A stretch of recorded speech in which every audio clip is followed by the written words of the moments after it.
Hey Bigger Pockets viewers, this is Ken Corsini coming to you from Florida, actually Seagrove Beach, Florida, where I happen to own a vacation rental.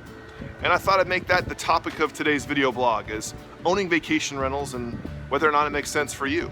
So 2 years ago I decided to buy a vacation rental here because we liked vacationing here and I thought it would be a good investment. I thought the area was appreciating well, I thought there would be some cash flow involved, and then sort of the cherry on top was the fact that we could use this place when we wanted to, which has turned out to be the case. We're here now sort of in the off season and enjoying the benefits of owning a vacation rental.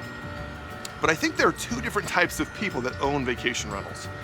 The person that purely wants the income, the ROI from cash flow and from appreciation.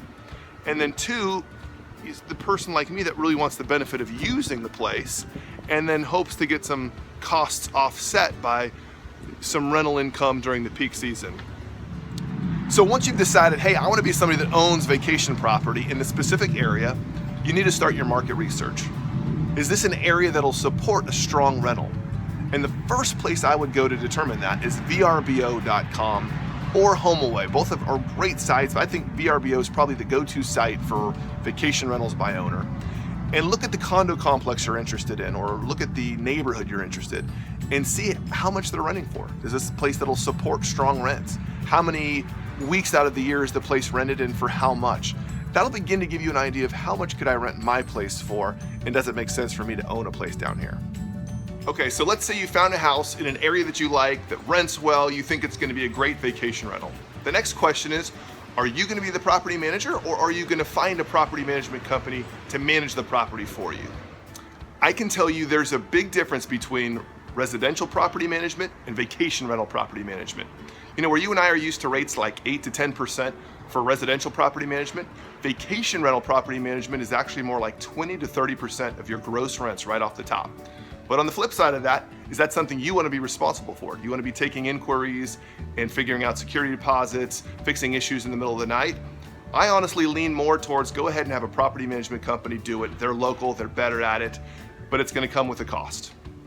So let's say you've made the decision, you're going to hire a property manager to manage your vacation rental. So you're starting to put together a pro forma of what your projected income is going to look like.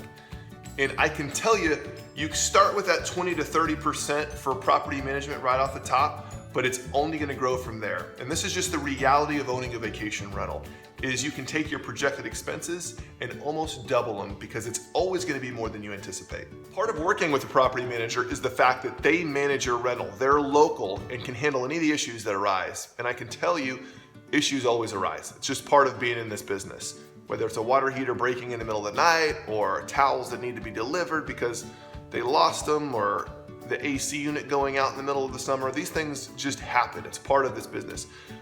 But your property management company is going to charge you every time they come out there. They're going to charge you for their handyman. They're going to charge you for the towels. They're going to give you a trip charge for heading out there. And even if it's not a property management company, you've hired somebody locally to handle this property for you. And it's just going to cost money to handle whatever comes up, whatever maintenance needs to be done on the property, whatever needs to be replaced while a tenant's staying in the property. And those expenses just add up. It's just the nature of this business. So let's say you're getting $50,000 over the course of a year in this particular vacation rental.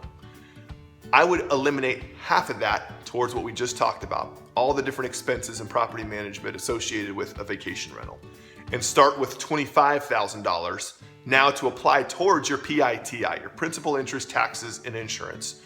And then use that as your pro forma to determine if this is a property that makes sense for you in terms of cash flow. Okay, so now that I've thoroughly scared you out of owning a vacation rental, let me tell you about my experience owning this place.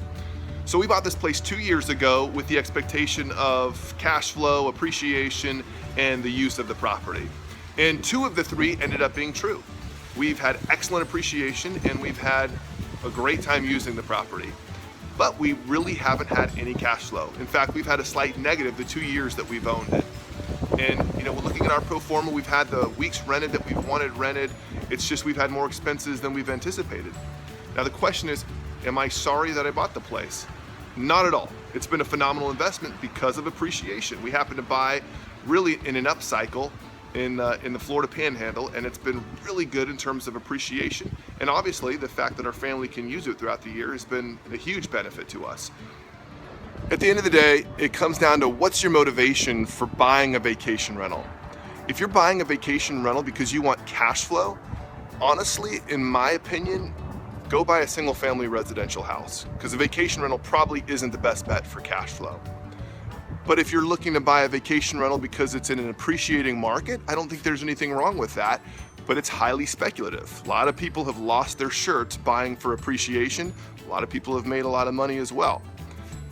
Third, I think probably is the best reason, because you want to own a property that you can use yourself and have some of the costs offset by renting it during the peak season.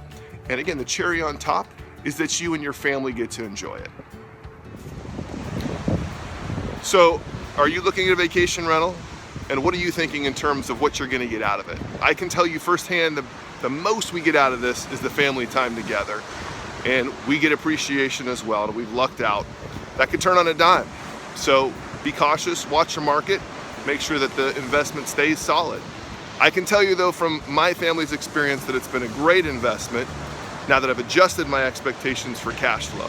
And here's what my family has to say about our investment. Consensus is buying a vacation rental has been a great investment for our family. We love our beaches!